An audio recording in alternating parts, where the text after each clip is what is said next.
Hello and welcome to day one of your mindfulness meditation course for post-traumatic stress disorder. Well done for taking the first step into your healing. Congratulations. I know that things might feel difficult at the moment and they might feel hard for you. I'm here to help you. This is about your empowerment and your strength.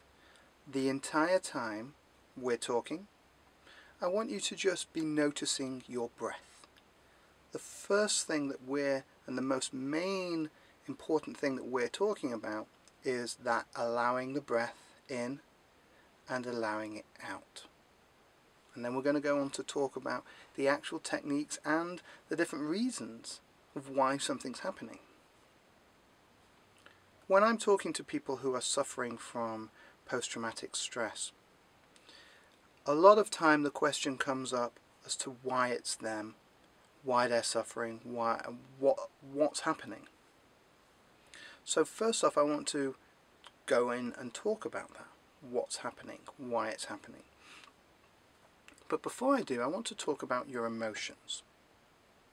Now, something's going on in your biological system and your psychological system. They're intertwined. I have a saying, nothing is anything without everything else. So actually we need to understand it from all the different perspectives in order to get a full embrace of it. So first off, your emotions. Let's take the emotion of anger or resentment. This emotion is a natural emotion, just as the emotion of fear is. They're natural emotions, just like love. Natural emotions. And what happens is, inside the physical system, if the emotion starts to be rejected, then it will start to fight harder to be heard. It's kind of like having a child who you're ignoring. They're at your feet, come talk to me, and you're just ignoring them. Well, they're going to get louder and louder until you pay attention to them. Because nothing wants to be ignored. Everything wants to be seen and heard. Someone once said to me, the greatest gift you can give anyone is the space to be heard. And that's what we're going to do with our emotions. We're going to give them the space to be heard. So when we feel an emotion, we're going to say, yes, emotion, tell me. What do you have to say to me? You're shit, you're rubbish, you're awful. Really? Tell me more. You're ugly and you smell. Really? What else?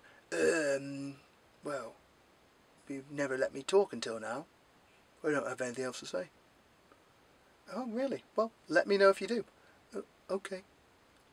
And suddenly you're building a communication with yourself.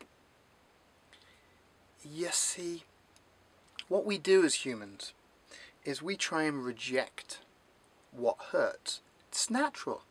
If I pick up something and it's hot, I will not touch that again. I'll learn to avoid it. So what we learn about the physical world is that anything that hurts us, avoid. It makes perfect sense.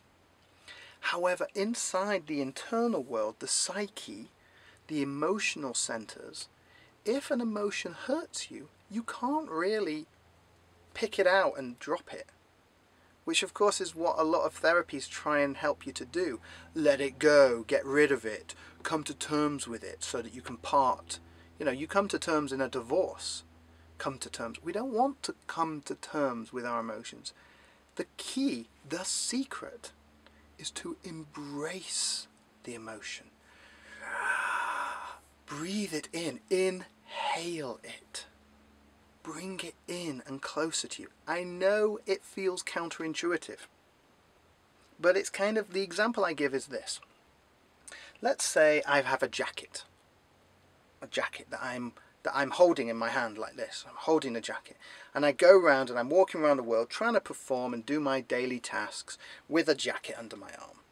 It's going to be really inconvenient. It's going to, like, I'm going to have to, you know, let's see, I got a bit of, I'm going to have to, like, hold it and, like, do stuff. But if I take that same jacket and I wear it. In other words, I let it come closer to me. I bring it closer to me. Then it ceases to be an inconvenience. It ceases to be something that's in my way. Now this is the same for your emotions. If you let your emotions come towards you, if you absorb them, if you integrate them into you, they will cease to be an issue. It's kind of like taking a spoonful of medicine. A spoonful of sugar? No. It's like taking a spoonful of medicine. You put it in your mouth and it tastes horrible and you're like, ugh, get it out, and you spit it back into the glass or whatever. And you've still got that medicine. You haven't taken it. It's still there. It still needs to be taken. And so instead, you take it and you go, and you swallow it. Now, what does it taste like in your belly? What does it taste like in your stomach? Nothing. The stomach can't taste anything because you've gone past the taste buds. This analogy is exactly what's happening with your emotions. If you reject them, just like the spoiled kid, they'll try and shout louder. They'll talk louder. Oh, why are you rejecting me? No, don't reject me. Or let's say it's anger. They'll go, why are you rejecting? Okay, I'm going to be more angry. Then you'll accept me. And they try and become more of what they are so that you will embrace them. So instead of this natural instinct to push away the emotions, get away, don't want to feel it, distraction, those emotions that we try and reject because they feel uncomfortable, if we were to embrace them, drink them, incorporate them into us, they would cease to be an issue. They would cease to be a problem for us. Okay? So that's the first step. It's not about rejection like we think in the physical world. It's about acceptance. Now, the acceptance of the emotion doesn't mean that you like it. It's not saying, oh, I really like feeling angry. I really like feeling resentful. No, we're not even talking about whether you like it or not. We're simply starting at accepting it's there. We're talking about allowing yourself to go, I feel angry. And that is not a criticism. That's not saying I like feeling angry. It's just saying I accept that's what I'm feeling. And recognize that these emotions, they didn't ask to come out, and you're not separate from them. They are you. You created them. You birthed them. And so here they are inside you, wanting to be heard. And your only job is to say, yes, what is it? What would you like to tell me? Really? And you, yes, what would you like to tell me? You ask to integrate with them, to become one with them, to connect with them. Okay? So feelings are not to be rejected, they are to be embraced, accepted, honoured. So a lot of people watching this video will be coming from soldiery, will be coming from armed forces, whether you're in the UK, in the United States, or in the rest of the world. There are a lot of people in wartime situations or battle type scenarios which will suffer from post-traumatic stress because we've had to engage in so many uncomfortable activities, and we've seen so much horrific things, so many horrific things. So it is all about owning and embracing and honouring. We know about the honour system. Honour the emotions. Honour them. And then that's the key. That's the secret. You accept the emotion. Doesn't mean you like it. We're not talking about that in a moment. We're just talking about, I accept I have an emotion and it's mine. I listen to what it's going to say. I'm not going to avoid. I'm not going to go off and try and distract myself. I'm going to go, tell me emotion. What? Give me more. I'm going to breathe it in. I'm going to inhale it in. And this allows you to be heard. By who? By yourself. This is the process. Remember, the greatest gift you can give anyone is the space to be heard. This is your space to be heard. That's what's happening here. You are being heard by yourself. Exactly. So, post-traumatic stress. What is it? What's the point? What is it, and how do you know if you're in it? Well, post-traumatic stress often happens to people who have been in wartime scenarios or who have suffered some sort of assault. It can be sexual abuse. It can even happen if you've been in some sort of accident where someone's had a sudden death. You might not even have to have any sort of accident. It might be someone close to you has suddenly died and you shock. What happens is your system overloads. Your sensory system overloads and becomes really hypersensitive to other things. So there are three main symptoms of post-traumatic stress disorder, so you can diagnose to see whether you actually are in these categories. And the three main symptoms are people who relive, relive the scenario over and over again, re-experiencing it. The second one is people who engage in avoidance behaviours, whether it's drugs and alcohols or being recluse, staying at home, not seeing anyone, not talking to anyone. The third one is being hypersensitive, hypervigilant to sounds, to noises, to other things, being on the edge, being tense all the time. These are the three areas, and if you have symptoms in any of those three areas, really that's moving into being under some sort of trauma stress situation.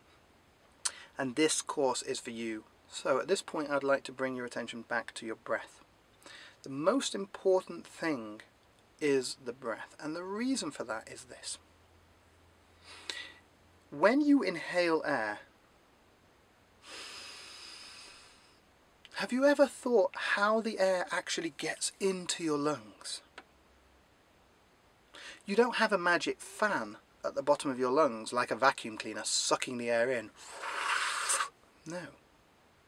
What actually happens is you let go of the diaphragm. The diaphragm actually, to make matters more confusing, it tenses to get out of the way, but it drops down and the lungs are allowed to fill with the pressure of the atmosphere invading the body. So the reason you can breathe in is because there is pressure out here, more pressure than in your lungs. It's the same scenario as a plane up in the air or a submarine down underneath the sea. The point is there's a pressure difference, and when there's a pressure difference, one of the laws of thermodynamics is that things will move towards equalization. So things will always want to be equal. Because the pressure's more out here, when we're on an out-breath, there's a vacuum in our lungs. Our lungs are in a state of vacuum. There's less pressure in there and more pressure out here, so that when we let go of that, this pressure goes and invades the body. It's exactly the same reason why wind blows from one location to another, because you've got areas of different pressure. Okay, cool. So, but here's the thing. I thought I breathed in. I'm controlling that, aren't I? No. It just seems like you're controlling it. What's actually happening is we are surrendering, giving up, giving in. I know they're not buzzwords for certain people, but we actually do that. Give in and accept that we are being breathed by nature. Nature is inhaling us. That's why they call it nature's breath. And that's why people in traumatic situations, in stressed out situations, they hold their breath. They hold it because they go like this. No, atmosphere. I'll choose when to breathe, thank you. And they end up doing these chest breaths. No, look at your own breathing right this moment. When you breathe in, does it do this? Do you get big chest, little belly? Or big boobs, little tummy? Like is so much in the culture.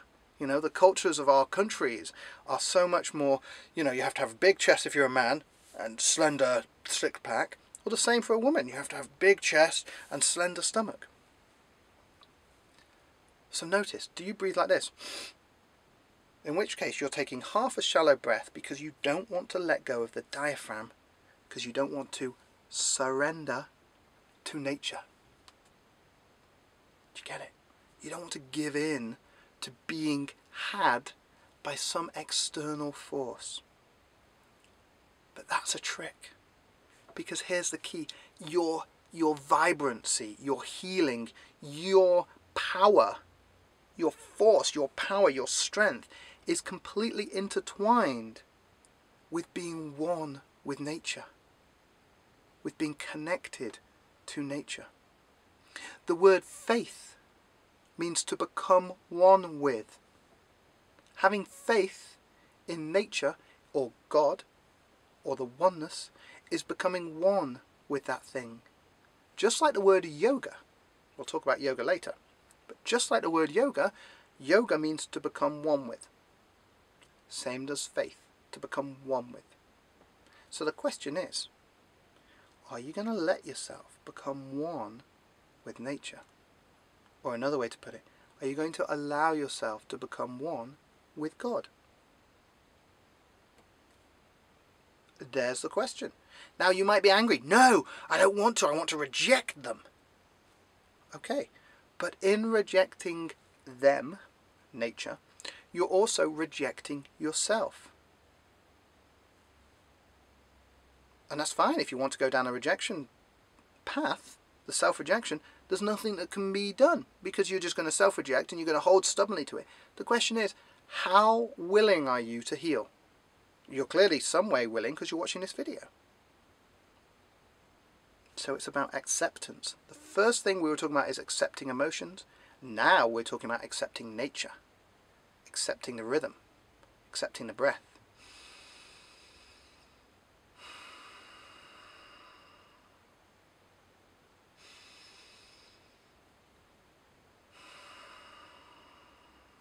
And mindfulness means becoming aware of what you're doing or not doing. Becoming aware of what you're allowing or what you're stopping. That's the key. How aware are you? How much are you paying attention? Good. Thank you. Now I want you to listen to this short meditation audio. And I want you to get somewhere comfortable, somewhere quiet, somewhere you're not going to be disturbed. If you like, you can put headphones on. Otherwise, just turn up the volume on your computer. And just allow yourself to notice your breath. The breath, when you breathe in, your belly becomes big and fat. And when you breathe out, it becomes thin. It's not a chest thing. It's this. This, my friends, is the same breath you had while in your mother's womb. You didn't breathe through here, did you? You breathed through your belly button.